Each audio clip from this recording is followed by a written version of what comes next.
Hey everyone, so I was asked, what is my biggest asset? A lot of the time in interviews, when I'm asked for general manager, regional manager, district manager, whatever the position may be, I'm always taxed with what is your biggest asset? And honestly, what is your biggest challenge in order to help yourself grow in the opportunities that you seek?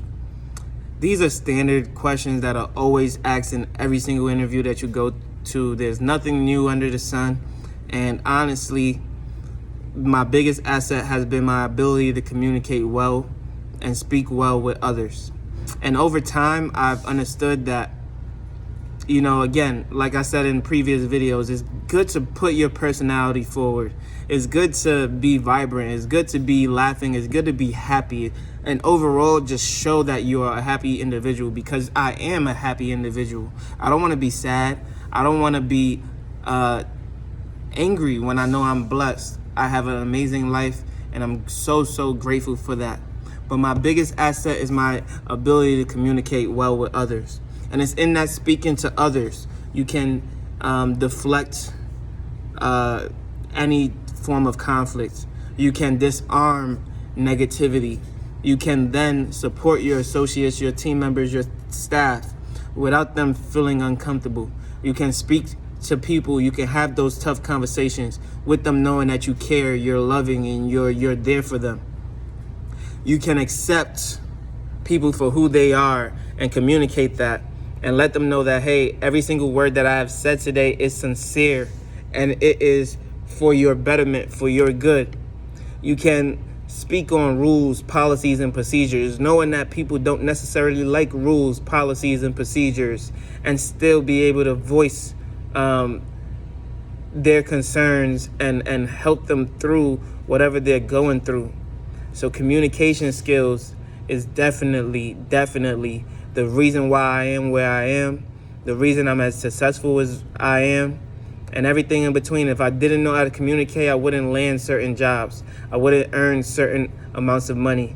I wouldn't be able to afford certain properties, because I wouldn't have had the jobs in order to obtain them.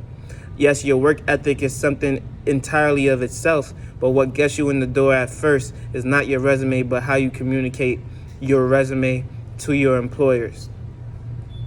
Now, with that being said, in order to own a business, you must first work in order to own that business. You must earn that money. You must save that money and everything in between. So you can't just say, I don't need to communicate. You will need to communicate. You will need to always communicate in business, partnerships, whatever. I was just watching something today on Dave Ramsey when I had a friend who was just talking about going into business with his father on some land and buying up the lands. A lot of the times I look down on things like that because I see it as a cheaper option. And my goals are so big, my aspirations are so big, that I'm looking at buying houses, building houses, anything to do with scaling up, residential, commercial. I want apartment buildings. I want the skyscrapers. I want everything in between. I don't want just the land. I don't want to buy in undesirable neighborhoods. I don't want to scrap up money together and partner with somebody to buy something that is less desirable. I want everything and then some. And a lot of the times, I feel like I can go into that by myself, 100% of it. And that's not out of greed, but it's because what Dave Ramsey said earlier today is exactly how I feel with most situations, I should say, especially those that are not tied to a business and a contract. What Dave Ramsey said was, if you don't want a ship to sail, get a partnership. Which I just laughed. It was so funny to me. He said, if you don't like, if there was any ship that didn't sail, it's a partnership. It's so funny. I have a lot of people that want to partner with me on deals, but their lifestyles may not be aligned with what I'm looking to do. And why does lifestyle matter? Well, because if someone gets into a tight financial situation, will they look to the same investment that we're partnered in order to get their money out and liquidate and do other things? A lot of the times this real estate grind is a long one. And a lot of the times it may take 2, 3, even 5 years before you see some gains in that investment. And if you fall on hard times in year 1 to 5, that can have a negative impact on me. It may even cause me to sell the property before I want to. In fact, I don't ever want to sell any of the properties I buy, because that's how much I believe in the properties that I'm buying. So honestly, you would be receiving a cash flow from these properties rather than the equity of the properties, because I wouldn't look to refinance unless the interest rates were just significantly higher than what I would be able to get if I refinance. With that being said, that is telling and then this is the conversation that you must have if you do decide to go into a partnership, right? Is that, hey, if you do fall on times, if you do want an exit strategy, you need to give me X amount of time, X amount of whatever in order to get this deal done. Because if people are not aligned in your process, then what happens is it will all crumble and fall apart. I'd rather buy someone out than sell a property, right? I'd rather buy you out than to sell a property at a loss, or to sell a property and now be out of a residential unit or a single family home or a duplex or a multi-family home, whatever the case may be. And so when I speak to people, a lot of the times they'll say yes, yes, yes, yes, yes. They're ready to go. They're ready to hop in. They're ready to do everything that I want to do. Why is that? Because they just want the deal. They want it done. They see the experience. They see the knowledge. They know that I have it. They know that I can make it work because I've made it work for myself not once but twice, right? So they're ready to go. They're in a good financial situation. They're ready to rock. They just need me to take the lead. They want to be hands off. They don't want nothing to do with it. But I still say, you know what? Let me see what I can do on my own. Let me see what I can get on my own. And ultimately, I may invest with others. I may do things with others. But it's not going to be because I just want to have a partnership. It may be because this deal is so big that I'm able to, allow others this opportunity with me. Because again, in the communication and relationships, you do want to bring people in. You don't want to just say, hey, I do this, I do that, I do this. And then you have people who have wanted to invest with you for years or even a decade, and you're just keeping them on the back burner. You're keeping them on the sidelines. Eventually, they may even grow a disdain for you. Eventually, they may not want to work with you. These are decent human beings. These are decent people. These are credible people. These are people who work just as hard as you. And they simply did not have the knowledge, and they're coming to you seeking that guidance, and then you are constantly pushing them away. That is not what you want to do. If you have the financial capacity, if you have the capabilities to make something work, and if you trust them and you believe in them and you have the processes in place, you can either show them how to do it themselves or you can go in with them. Either way, you want to treat your friends, you want to treat your business partners with the same respect that you would want to be treated with. And so find that balance, find that ideal situation for yourself. Right now, as I'm still young and growing my business, I have denied these partnerships because I'm ready to continuously grow on my own. And as I'm doing that, I can then show a larger track record and have that peace of mind knowing that when people invest with me, they are investing knowing that I don't have to monitor this 24/7. And if you want to, that's perfectly fine. I'll show the spreadsheets, I'll show whatever. But I'll have a peace of mind because my name will speak for itself, and they will have that peace of mind as well.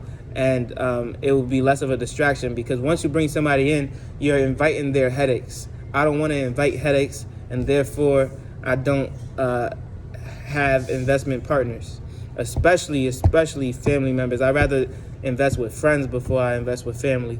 And there's many, many reasons behind that. So, and I've been tasked with investing tens of thousands of dollars for other people. And of course, I've always turned a profit. But at the same time, I understand the risk. I understand the respect, the trust that is given to me. And you don't want to misplace that in anything that you do. So be wary of that, especially when you're dealing with large sums of money, especially I'm speaking to anyone who may be investing or dealing with other people's money. Be wary of what you do, because when you have $100 and you're in the stock market, you invest that $100 as wisely as you can. But when you have $1,000 and you have a lot more range of options, you're now like, you know what? I don't gotta analyze this property. I don't gotta analyze this stock as much as I normally would. When you got $100,000, you're like, I'll buy this, I'll buy this, I'll buy this, I'll buy this. But when you had that 100, you were so specific on what you wanted. But once you got that 1,000, you was like, you know what? Let me buy 10 of these different companies. And then please, please, please do not buy something just because you can afford it. I'm going to have another video on that. But if you got $100 and you say, I could buy 10 shares of Ford for 10 instead of 1 share of Facebook, which may be more profitable. And I'm not telling you what to buy. I'm not your financial advisor. But I'm just saying, buy what is the best company that you found, even if it's a fractional share, even if it's not a full share. A lot of people get caught up on owning 1 share of something or 2 shares or 100 shares of something, rather than just owning something that is good, right? So I kind of deviated there. I talked about my skills. I've talked about the trust that have come from that communication, the trust that has come from my resume, the trust that has come from me communicating well with others. And you can see that, you can experience all of those things through the conversations that I'm having with you now, right? How I've de-escalated situations, how I've improved people's lives, how I've coached and trained and developed people, how people have trusted me with their money, how people have wanted to partner with me, and why they want to partner with me is not just because I speak a good game, but it's because of my track record. Although I believe it's a short track record, only 2 years in real estate, only 8 years in the stock market, right?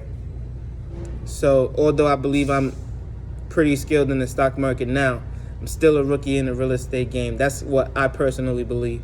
And in doing that, you know, there is hurdles that I must clear for myself. You are your biggest critic, as you always should be. And with that, I understand that there is a level that I must reach. There's a level that I must obtain. There are things that I must do. And so I'm going to keep going and striving for that. Now, as a weakness for myself, is sometimes allowing people to fully speak and digest what they are saying and digest what they are, where they are coming from. Right? And in that understanding, I'll be able to understand people much, much better, because I still believe everyone is unique. Everyone comes with their own take on life and their own life experiences. With that, I want to give a safe space and a room for them to communicate that with me, a room for them to talk with me. People should be willing and wanting to voice themselves to me at any and all times. If I give them that space, if I give them that room, if I give them that breathing room, I will then understand them on a much deeper level. And that is what I truly am aiming for. So if you found some value in this video, please like, comment, and subscribe. And I'll see you on the next one. Peace.